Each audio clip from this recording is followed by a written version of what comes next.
Hello दोस्तों, स्वागत है आपका कहानियों के सफ़र में। तो इस सफ़र में आज हम सुनेंगे मेघदूत कहानी के बारे में। ये कहानी नहीं काव्य है, जिसे लिखा है कालिदास ने। वो अपने समय के बहुत ही प्रसिद्ध महाकवि हुआ करते थे। उन्होंने बहुत सारी से एक है मेघदूत। तो आज हम सुनेंगे मेघदूत की कहानी के बारे में।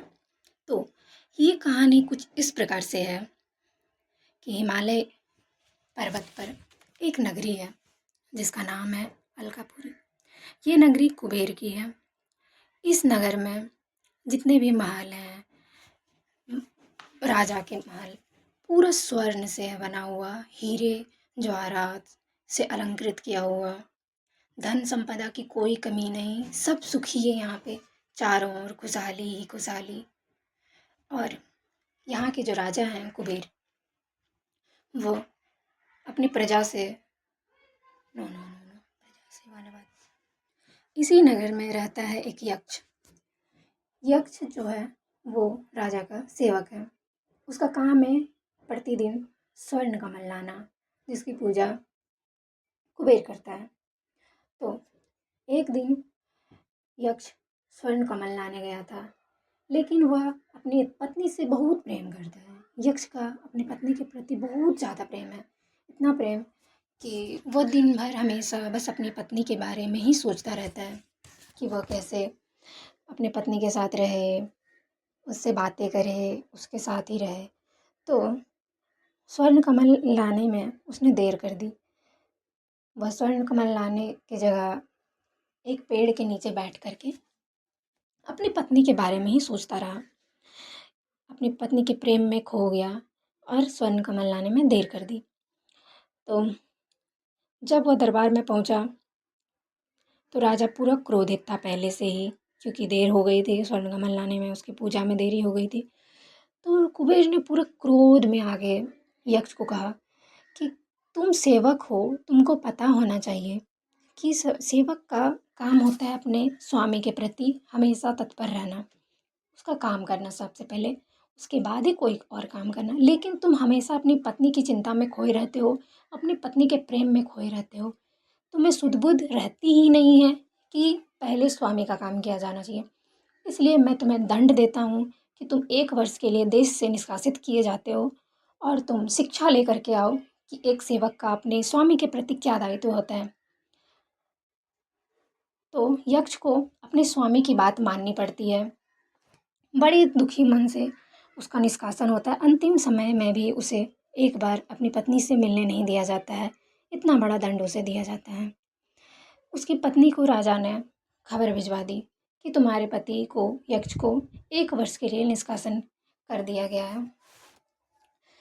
उसके बाद उधर उसकी पत्नी को खबर मिलती है। उसकी पत्नी बहुत दुखी हो जाती है, बहुत दुख में रहती है कि एक बार, अंतिम बार मिलने का भी मौका नहीं मिला। उसकी पत्नी खो जाती है अपने ख्यालों में गुमसुम, और यक्ष भी निष्कासन के लिए अपना निकल जाता है, उसके देश निकाला मिल जाता है। वो चलते चलते रामगिरी पर्वत पर जाता है। वहीं एक आश्रम में वह रहता है। वहाँ पे भी वो खाता पीता कुछ नहीं है, बस अपनी पत्नी के ख्यालों में खोया रहता है। बस अपनी पत्नी के बारे में ही सोचता रहता है कि वो कैसी होगी, क्या कर रही होगी, मेरे बारे में सोच के वह दुखी होगी। बस यही सब सोचते रहता है, खाता पीता भी नहीं है, जिसके कारण उसके शरीर में जितने भी आभूषण होते हैं सब खुल जिसके कारण उसके शरीर में जितने भी आभूषण होते हैं सब ढीले पड़ जाते हैं, यहाँ तहाँ जहाँ तहाँ गिर जाते हैं। आषाढ़ का महीना भी नहीं आया था अभी, और उसे याद आती है कि सावन का महीना आएगा। सावन का महीना में सभी पति पत्नी अपने साथ रहते हैं। उसे भी अपनी पत्नी की याद आएगी, उसकी पत्नी को भी उसकी याद आएगी। यही सब सोचते रहता है।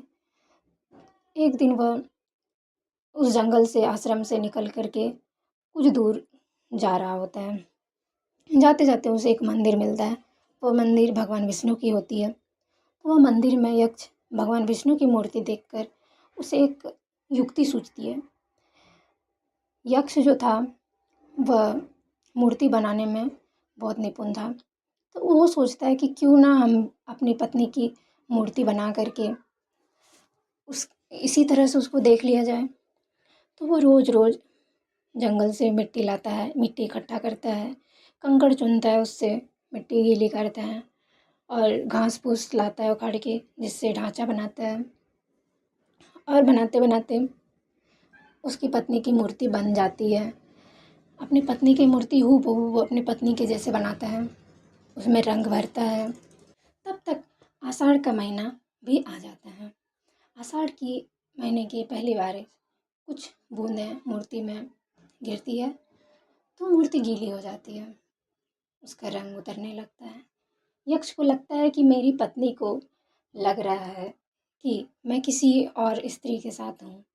ऐसा उसकी पत्नी को पहले भी एक बार शक हुआ था, लेकिन उस समय वो उसका शक दूर कर देता है, लेकिन वह अभी कैसे दूर कर पाएगा क्योंकि वो तो खुद उससे बहुत दूर है। इसी चिंता में वो फिर से खो जाता है कि मैं अपनी पत्नी की चिंता कैसे दूर करूँ। इस यही सोचते-सोचते उसे एक और युक्ति सूझती है कि क्यों ना बादलों को ही मैं अपना संदेश अपनी पत्नी तक पहुँचा दूँ। वैसे भी जब श्री राम माता जानकी तक अपना संदेश पहुँचाना चाहते थे, तो उस वक़्त भी हनुमान जी को ही अपना संदेश पहुँचाने के लिए भेजे थे और वो तो पवन पुत्र कहे जाते हैं। तो ये भी पवन हमारा संदेश ज़रूर पहुँचाएँगे। यही सोचते हुए वह बादलों से निवेदन करने लगते हैं कि आप मेरी पत्नी तक मेरा संदेश पहुँचाने में मेरी मदद कीजिए। बादलों से निवेदन करते हुए वो बादलों की प्रशंसा करते हैं, बादलों से हाथ जोड़कर विनती करते हैं कि आप मेरी मदद कीजिए, मैं अपनी पत्नी के प्रेम में खोया हुआ हूँ, सुध-बुध कुछ नहीं है मुझे, मेरी मदद कीजिए। यक्ष की बात सुनकर बादल भी मान जाता है। फिर यक्ष बोलता है कि उम, मैं आपको पहले रास्ता बता देता हूँ कि मेरी पत्नी तक पहुँचने का रास्ता किधर से होके जाता है। फिर यक्ष एक-एक करके अपनी पत्नी तक पहुँचने का रास्ता बादल को बता देता है। फिर बादल से कहता है कि अब तुम मेरा संदेश सुनो। तुम मेरी पत्नी के पास जाना, लेकिन हो पहले मेरी पत्नी तुमसे हो सकता है डर जाएगी।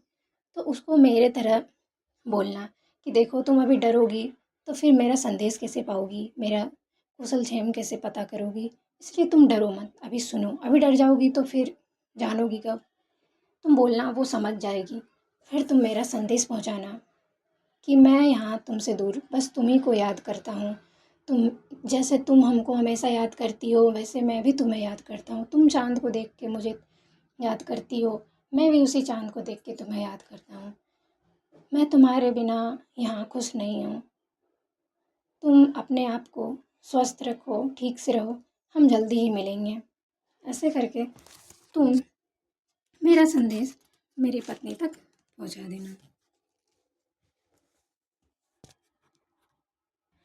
यक्ष बादलों को कहता है, जब कभी मैं चाँद तकता या मैं तकता आसमां को, एक कमी महसूस होती जैसे होती आसमां को।